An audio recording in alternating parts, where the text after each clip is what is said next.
감회가 새롭습니다. 아까 기도에 잠깐 비쳤지만 작년에는 신년 예배를 20명만 드렸었거든요. 굉장히 감개가 무량합니다. 이렇게 우리 자녀들과 함께 모여서 예배 드리시는 분들을 진정으로 감사를 드립니다. 매년 신년 새해가 되면 새해 첫날 일출을 보기 위해서 아까 저희가 한 3시쯤 운동을 나갔는데 보니까 그때부터 저 강변로가 나가는 길이 아예 그냥 거의 막혀 섰더라고요. 동해안으로 아마 계속 지금도 달려가고 있을지 모르겠습니다. 많은 사람들이 동해안으로 가고 있을 겁니다. 그러나 우리는 이 시간 성전에서 영원한 빛이신 주님을 바라보며 묵은 해를 보내고 새해를 맞고 있습니다. 우리가 하나님께 드려야 될 감사의 주제나 내용 가운데 새해니까 특별히 더 감사해야 된다는 공식은 없습니다. 감사는 언제나 늘 감사한 것이기 때문입니다. 그러나 돌이켜보면 지난해에는 수를 셀 수 없는 감사 점철된 한 해였습니다. 한번 인사하십시다. 가족들끼리라도 돌아보면서 앞뒤 감사합니다. 감사합니다. 한 번 더 하십시다. 잘 될 겁니다. 잘 될 거예요. 그렇게 믿어야 됩니다. 보세요. 코로나 시대에도 주님을 떠나지 않고 믿음을 지킨 거로 시작을 해서 죽지 않고 살아있게 하신 것 감사하죠. 사지백체 기능 상실하지 않은 것 감사하죠. 전쟁이 일어나지 않은 것, 지진이 일어나지 않은 것, 엄청난 태풍 피해를 당하지 않은 것, 극심한 가뭄이나 홍수 피해를 입지 않은 것, 굶어 죽지 않은 것, 오늘 여기 모여 예배 드릴 수 있게 된 것, 그 수를 헤아릴 수 없이 얼마나 많습니까? 우리는 대망의 새해를 감사하는 믿음으로 맞이하십시다. 중요한 것은 달력이 바뀌고 해는 바뀌는데 우리의 마음이 바뀌지 않으면 아무 의미가 없어요. 수없이 바뀌면 뭐합니까? 우리 마음이 바뀌어야지. 오늘 예배 참석하신 여러분들, 지금 우리 초등학교, 중학교, 고등학교 친구들 빼고 한 20년 전 되돌려 보십시오. 그때 팔팔 힘이 나는 청년이었던 분도 계실 것이고, 아니면 40, 50대 한창 젊어서 열심히 일하실 때 모습인 분도 계시겠죠. 20년 전에는. 그렇죠? 저도 그때 47이셨다고요. 47. 그러나 세월이 가면 별 수 없이 변하는 겁니다. 변할 수밖에 없는데 오늘 우리 믿음의 사람으로 얼마나 변했는가를 생각해야죠. 세월이 변하고 모습만 변하는 게 아니라 믿음의 사람으로. 오늘 우리가 지난 1년을 보내고 새해를 맞이하는 이 시점에서 하나님의 뜻인 항상 기뻐하고 쉬지 말고 기도하고 범사에 감사하는 삶과 믿음이 되시기를 소망하면서 저는 말씀을 전하려고 합니다. 여러분들의 삶이 멋지게 달라지기를 소망합니다. 첫째, 항상 기뻐하라고 성경이 말씀하고 있죠. 여러분, 세상의 물질이 사람을 결코 행복하게 만드는 것이 아닙니다. 미국의 100대 기업의 회장들, CEO들에게 물었답니다. 당신들 행복하십니까? 그랬더니 87%가 아니요, 나는 불행합니다. 100명 중에 87명이 불행하다고 대답을 했다고 그래요. 큰 회사의 회장들. 성경은 기쁨이라는 단어를 두 가지로 표현하고 있는데요, 하나는 쾌락이고 또 하나는 희락입니다. 쾌락은 육신적인 기쁨을 뜻하고 희락은 영적인 기쁨을 뜻합니다. 사람은 육신적인 기쁨을 만들어낼 수 있지만 영적인 기쁨을 만들어낼 수는 없습니다. 영적인 기쁨은 오직 하나님께서만 주시는 겁니다. 아멘. 보통 어른들은요, 여러분들 오늘 하루에 평균 어른들은 15번 웃는데요, 15번도 안 웃는 것 같아. 그죠? 근데 아기들은요, 하루에 평균 400번을 웃는다고 그래요. 아기들은.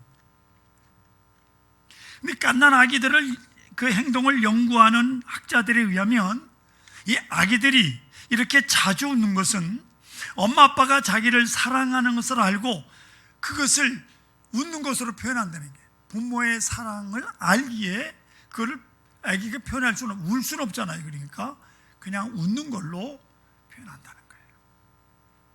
사람은 자기가 사랑받는 것을 알 때 기쁨이 있습니다. 사랑받을 때 기쁨이 있는 거예요. 자, 그러면 성경을 한번 살펴보겠습니다. 성경을 한마디로 요약하면 하나님께서 내가 너를 사랑한다 하는 말씀입니다. 하나님이 우리를 사랑하셔서 우리를 구원하기 위해서 이 땅에 오셨잖아요. 그래서 성경 한 장을 펼치면 여전히 내가 너를 사랑한다, 또 한 장을 넘기면 거기에도 너를 사랑한다고 계속해서 하나님께서 우리를 사랑하심을 표현하고 있는 겁니다. 우리는 여전히 이런 하나님의 사랑을 받고 있다는 사실을 알고 있기 때문에 우리는 항상 기뻐할 수 있는 겁니다. 할렐루야. 이게 그리스도인들이죠. 그렇죠? 사도 바울은 그가 사도가 되기 전에 다메섹으로 믿는 사람들을 잡으러 가다가 예수님을 만났습니다. 예수님을 만난 후에 사도 바울은 한 번도 하나님의 사랑을 의심해 본 적이 없습니다. 그래서 사도 바울은 이렇게 고백합니다.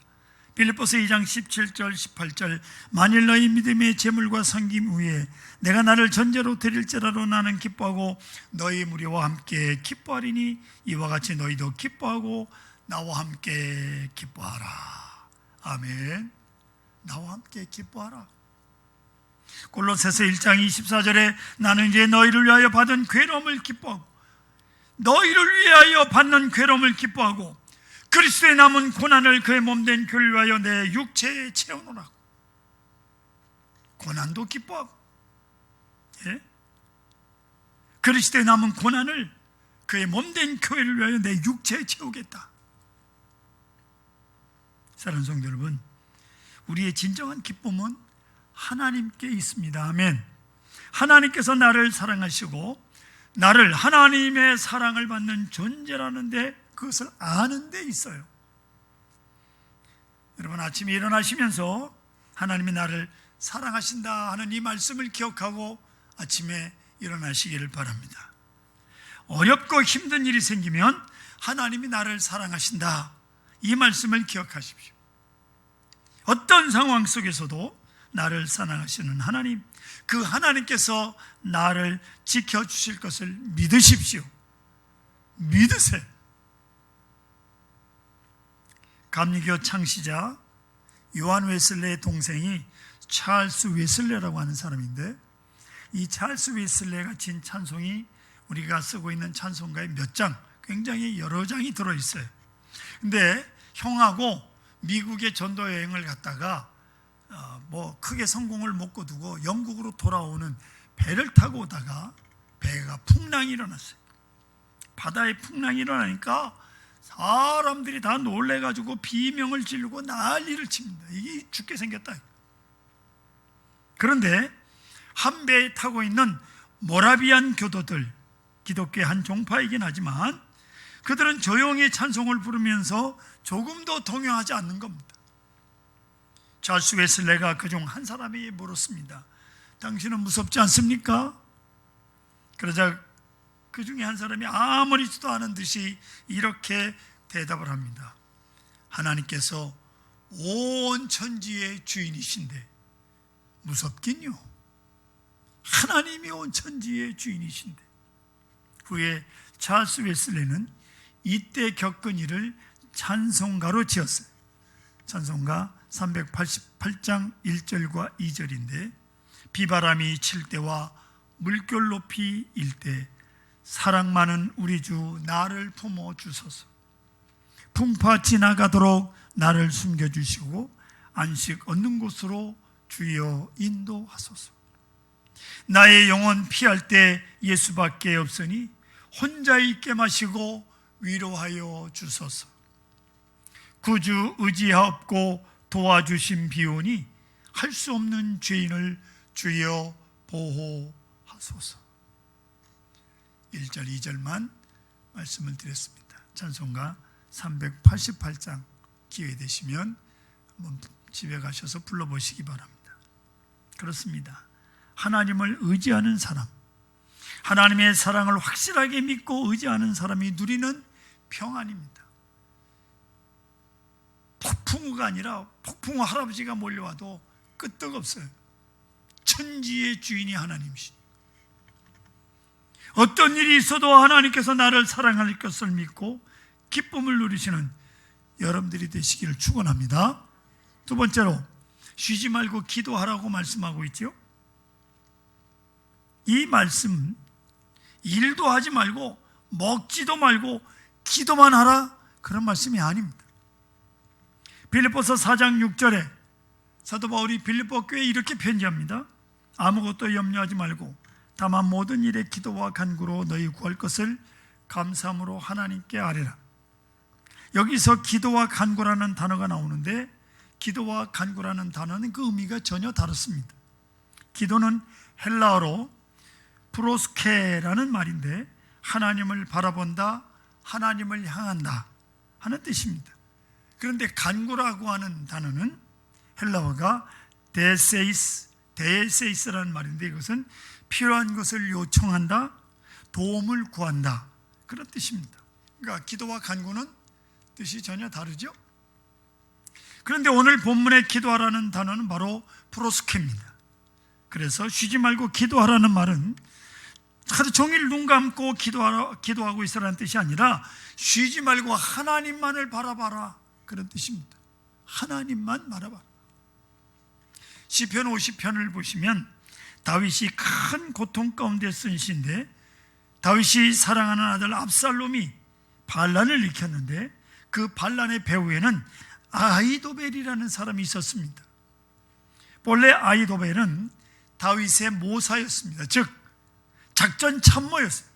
가장 최근에 가장 가까운 사람, 그랬던 사람인데 그가 다윗을 배신하고 압살롬과 함께 다윗을 공격해온 거예요.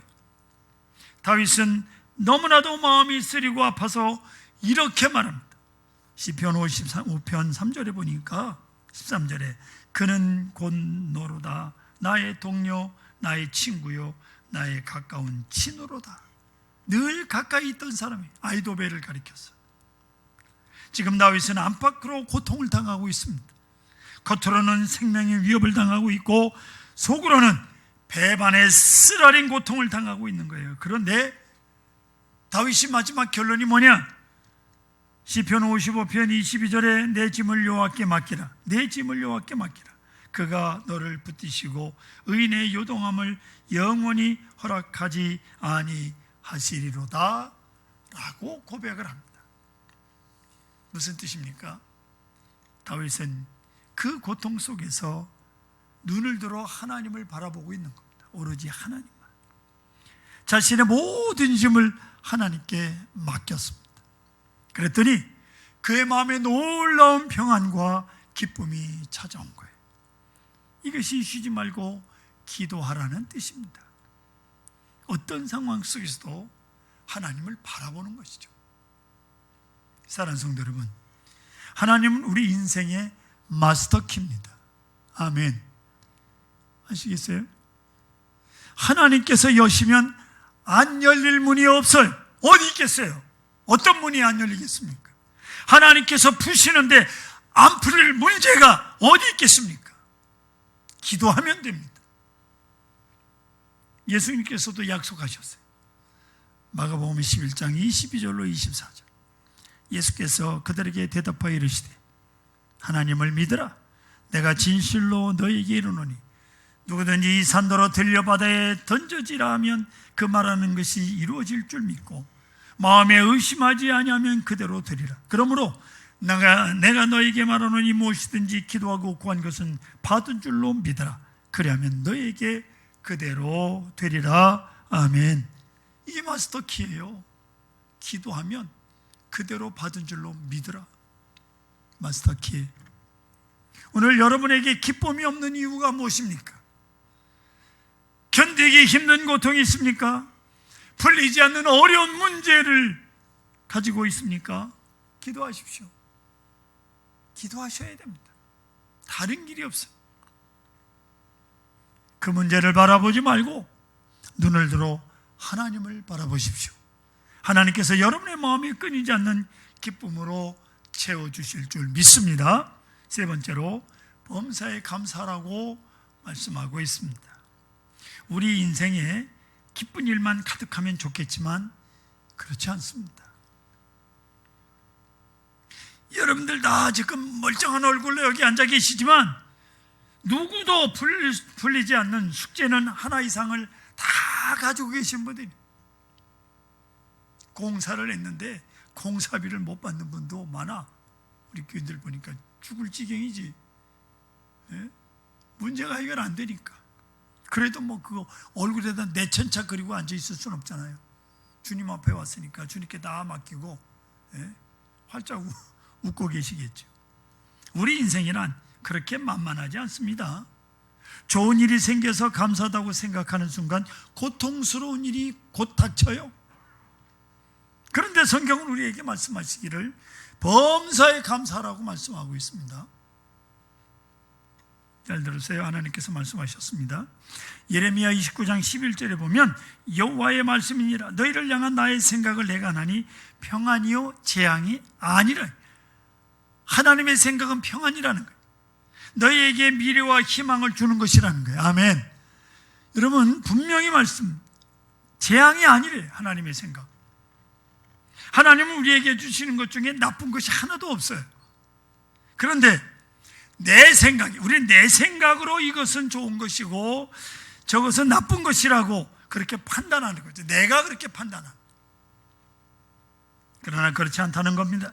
우리 인생에 다가오는 고통에도 하나님의 뜻이 담겨져 있습니다. 잘 들으세요. 하나님은 우리에게 선물을 주실 때 그냥 주시지 않고 포장을 해서 주십니다. 그런데 그 포장지가 고통이라는 포장지입니다. 그게 문제지. 그냥 선물을 탁탁 주시면 얼마나 좋겠어요. 그런데 문제는요, 여러분 포장지가 크면 클수록 선물도 그만큼 큰 거예요. 아멘. 그 포장지를 뜯지 않고는 그 안에 담겨있는 선물을 내 것으로 만들 수가 없습니다. 고통스럽지만 그 포장지를 뜯어야죠. 그래야 그 속에 담겨져 있는 선물을 내가 받는 거예요. 성경을 늘 보시면 아시겠죠? 성경에 나오는 신앙의 위대한 사람들 가운데 고통의 터널을 통과하지 않은 사람은 하나도 없습니다. 그러면 하나님께서 왜 그들에게 고통을 격도로 만드셨습니까? 꼭 그 고통 가운데 하나님의 선물이 담겨져 있기 때문입니다. 그래서 범사에 감사하라, 모든 일에 감사하라고 말씀합니다. 존스 홉킨스 재활의학과 병동에 미국에 있는 큰 병원입니다. 세계 제1의 병원, 대학도 있습니다. 존스 홉킨스. 거기에 근무하는 한국인 의사 로버트 리라고 하는 분이 있는데 그는 18살에 1973년에 미국으로 부모님과 함께 이민을 가서 체조 선수로 활약을 했어요. 82년, 그러니까 9년 후에 미국 체전에서 금메달 2개를 땄습니다. 근데 그는 미국 국적을 취득하지 않고 한국 대표 선수가 되어서 1988년 서울 올림픽에 출전하려고 준비하고 있었습니다. 그러나 1983년 7월 아무도 없는 운동장에서 운동을 하던 그가 거꾸로 땅에 떨어지는 부상을 당해서 다시는 걸을 수 없는 장애인이 되고 말았습니다. 이 일로 그는 절망적인 삶을 살던 그가 대학교 3학년 때에 친구로부터 전도를 받고 복음을 받아들여서 그리스도인으로 변화가 됐습니다. 그는 자신이 선택한 삶이 아니었지만 하나님께 감사하면서 의학도의 길을 가기로 결심했습니다. 하지만 척추마비 장애인을 받아주는 의과대학이 아무 곳에도 없어요. 하는 수 없이 콜롬비아 대학의 공중보건학을 공부하게 됐는데 어느 날 학장이 그에게 이렇게 말합니다. 휠체어를 탄 몸으로 의사가 될 수 없다니 도대체 누가 그런 말을 합니까? 그들은 틀렸습니다. 당신의 성실과 열정이라면 충분히 해낼 수 있습니다. 내가 기꺼이 추천서를 써주겠습니다. 학장의 도움을 받아서 그는 다트머스 의대를 졸업하고 하버드 의대에 들어가서 인턴 과정을 수석으로 졸업을 했습니다. 그리고 세계 최고의 병원 존스 홉킨스 병원의 재활의학 수석 전문의가 되었던 겁니다. 그는 휠체어를 타고 병동을 누비는 미국 내 단 2명뿐인 사지마비 장애인 의사 중에 한 명입니다. 이런 그의 모습을 병원을 찾는 환자들에게 희망적인 상징이 되고 있는 거예요. 여러분, 우리 인생에 내가 선택한 대로 되는 일은 거의 없습니다. 대부분 내 의지와는 상관없이 이루어지는 일들로 가득 찬 것이 우리의 인생이에요. 그러나 그것이 내가 선택하지 않은 인생이라 할지라도 감사하는 것이 우리 그리스도인들입니다. 왜냐하면 그 삶은 하나님께서 내게 허락해 주신 것이기 때문에 어떤 삶이든 그 삶은 지금 하나님께서 내게 주신 거예요. 모든 지각에 뛰어나신 하나님께서 내게 가장 좋은 것을 주신 줄 믿습니다. 이걸 믿지 못하면 늘 불행해하는 거예요. 이걸 믿으면 늘 감사할 수 있는 거예요. 하나님께서 우리에게 범사에 감사하라고 말씀하셨다면 분명 그만한 이유가 있을 것입니다. 하나님께서 우리를 아프게 해놓으시고 우리 눈에서 눈물을 흘리게 만들어 놓으시고 범사에 감사라고 하시는 분은 결코 아닙니다. 우리가 지금은 알지 못하지만 이 상황 가운데서도 감사해야 될 분명한 이유가 있기 때문이올시다. 그래서 로마서 8장 28절은 이렇게 말씀합니다. 우리가 알거니와 하나님을 사랑하는 자 곧 그의 뜻대로 부르심을 입은 자들에게 모든 것이 합력하여 선을 이루느니라고 분명히 약속하고 있습니다. 사랑하는 성도 여러분, 어렵지만 올 한 해도 잘 견뎌내셨습니다. 2022년 새해도 주님이 함께 하십니다. 항상 기뻐하라, 쉬지 말고 기도하라, 범사에 감사하라. 이것이 그리스도 예수 안에서 너희를 향하신 하나님의 뜻이니라고 말씀하셨습니다. 우리는 모릅니다. 이렇게 힘든 상황 속에서 왜 기뻐하라고 하시는지, 이렇게 어려운 일을 만났는데 왜 감사라고 하시는지 우리는 모릅니다. 그러나 우리가 믿는 것은 하나님께서 우리를, 아니 나를 사랑하신다는 사실이옵시다. 아멘. 사랑한다는 사실. 그래서 우리는 기도합니다. 그리고 힘을 냅니다. 이겨낼 수 있도록 도와달라고, 하나님의 뜻을 알게 해달라고 말이옵시다. 하나님께서 지혜와 용기를 주실 줄 믿습니다.